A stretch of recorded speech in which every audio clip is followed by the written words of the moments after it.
Hi മക്കളെ, നമ്മുടെ ഇറ ഓഫ് വൺ പാർട്ടി ഡോമിനൻസിൽ സ്ഥിരമായിട്ട് പരീക്ഷയ്ക്ക് ചോദിക്കുന്ന ഒരു ക്വസ്റ്റ്യൻ ആണ് കോൺഗ്രസിന്റെ ഡോമിനൻസിനെ കുറിച്ചിട്ട്. ആദ്യത്തെ 3 തെരഞ്ഞെടുപ്പിനും എന്തുകൊണ്ടായിരുന്നു നമ്മുടെ കോൺഗ്രസിന് എക്സ്ട്രോഡിനറി സക്സസ് ഉണ്ടായത്, അല്ലെങ്കിൽ കോൺഗ്രസിന്റെ ഡോമിനൻസ് എങ്ങനെയാണ് അത്രത്തോളം കാലം അവർ കീപ്പ് ചെയ്തത്, അതാണ് നമ്മൾ ഇന്ന് നോക്കാൻ പോകുന്നത്.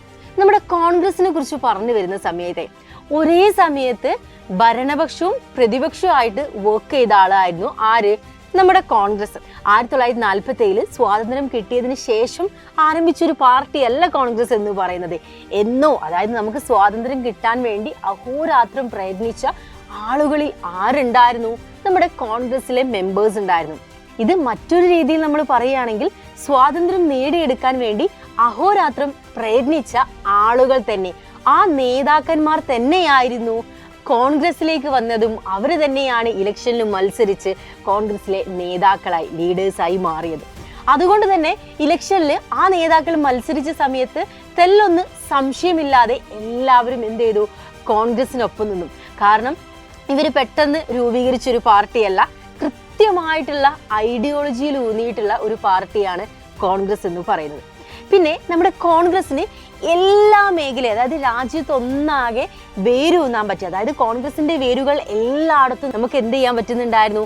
കാണാൻ പറ്റുന്നുണ്ടായിരുന്നു. എപ്പോഴും കോൺഗ്രസിനെ കുറിച്ച് പറയുമ്പോൾ അവിടെ നമ്മളൊരു പേര് കണക്ട് ചെയ്ത് വരും. ആരാണ്?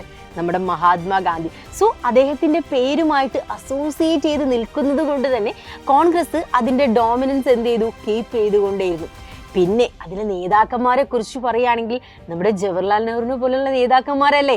അപ്പൊ പിന്നെ കോൺഗ്രസ് അതിന്റെ ഡോമിനൻസിൽ തുടരെ പോകുന്നതിൽ സംശയമൊന്നുമില്ലല്ലോ. കൂടാതെ നമ്മുടെ കോൺഗ്രസ് എന്ന് പറയുന്ന സമയത്ത് മറ്റുള്ള പല പാർട്ടിയിലുള്ള ആളുകൾ കോൺഗ്രസിൽ ഉണ്ടായിരുന്നു. ഇങ്ങനെ പറഞ്ഞാൽ നിങ്ങൾക്കൊരു സംശയം ഉണ്ടാവില്ലേ, അല്ല മിസ്സേ, ഓരോ പാർട്ടി അവരുടേതായിട്ടുള്ള ഒരു ഐഡിയോളജിയും പ്രത്യേക ശാസ്ത്രമൊക്കെ ഉണ്ടാവില്ലേ, അപ്പോൾ സ്വതന്ത്രമായിട്ട് അവർ പോവല്ലേ ചെയ്യാന്നുള്ളത്. ഓഫ് കോഴ്സ് അങ്ങനെ പോയിട്ടുണ്ടായിരുന്നു. പക്ഷേ കോൺഗ്രസ് ഉണ്ടായിരുന്ന സമയത്ത്, അല്ലെങ്കിൽ കോൺഗ്രസ് രൂപീകരിക്കുന്ന ആ സമയത്ത് കോൺഗ്രസ്സിൽ പല ഐഡിയോളജിയിലുള്ള ആളുകൾ ഉണ്ടായിരുന്നു. പല ആശയത്തിലുള്ള പല ആശയങ്ങളെയും മുറുക്കെ പിടിക്കുന്ന ആളുകൾ ഉണ്ടായിരുന്നു. ലെഫ്റ്റ് ഉണ്ടായിരുന്നു, റൈറ്റ് ഉണ്ടായിരുന്നു, പെസിഫിസ്റ്റ് ഉണ്ടായിരുന്നു, അതേപോലെ തന്നെ എക്സ്ട്രീമിസ്റ്റ് ഉണ്ടായിരുന്നു. അങ്ങനെ പല ആളുകൾ എവിടെ ഉണ്ടായിരുന്നു? കോൺഗ്രസ്സിൽ ഉണ്ടായിരുന്നു. ഇത് കോൺഗ്രസിന്റെ മറ്റൊരു പ്രത്യേകതയാണ്. എല്ലാവരെയും ഒരേപോലെ മെയിൻറ്റെയിൻ ചെയ്ത് മുന്നോട്ട് കൊണ്ടുപോകാൻ ഒരു അംബ്രല്ല കൈൻഡ് ഓഫ് പാർട്ടിയാണ് നമ്മുടെ കോൺഗ്രസ് എന്ന് പറയുന്നത്. സോ ഇത് കോൺഗ്രസിന്റെ വിക്ടറിക്കൊരു കാരണമായി മാറിയിട്ടുണ്ട്. നാഷൻ വൈഡ് ആയിട്ടുള്ള ഒരു പൊളിറ്റിക്കൽ പാർട്ടി ആയിരുന്നു നമ്മുടെ കോൺഗ്രസ് എന്ന് പറയുന്നത്.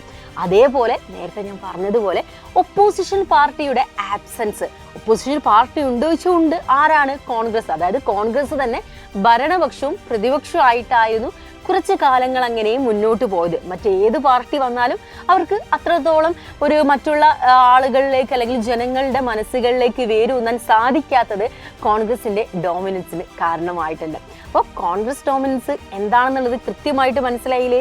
ഇത് തന്നെയാണ് കോൺഗ്രസിന്റെ നാച്ചർ ഓഫ് ഡോമിനൻസ് എന്നുള്ളൊരു രീതിയിലുള്ള ക്വസ്റ്റ്യൻ വന്നാലും എഴുതേണ്ടത്. അപ്പൊ നമ്മുടെ യുവ ബാച്ചിൽ ഈ ചാപ്റ്റർ ഇങ്ങനെ ഓടിക്കൊണ്ടിരിക്കുകയാണ്. നമ്മുടെ ഡോമിനൻസും അങ്ങനെയുള്ള ഒരുപാട് കാര്യങ്ങൾ നമുക്ക് പഠിക്കാനുണ്ട്. ഓപ്പോസിഷൻ പാർട്ടീസ് പിന്നെ വരുന്നുണ്ടോ വെച്ചാൽ വരുന്നുണ്ട്. ആ പാർട്ടികളെ കുറിച്ചും അതിന്റെ ലീഡേഴ്സ്, അങ്ങനെ ഒരുപാട് കാര്യങ്ങൾ നമുക്ക് ഡിസ്കസ് ചെയ്യാനുണ്ട്. അപ്പൊ ഇതുവരെ യുവ ബാച്ചിൽ അഡ്മിഷൻ എടുക്കാത്ത കുട്ടികളെ എത്രയും പെട്ടെന്ന് തന്നെ അഡ്മിഷൻ എടുത്തോളൂ കേട്ടോ. നമ്പറും കാര്യങ്ങളൊക്കെ താഴെ കൊടുത്തിട്ടുണ്ട്.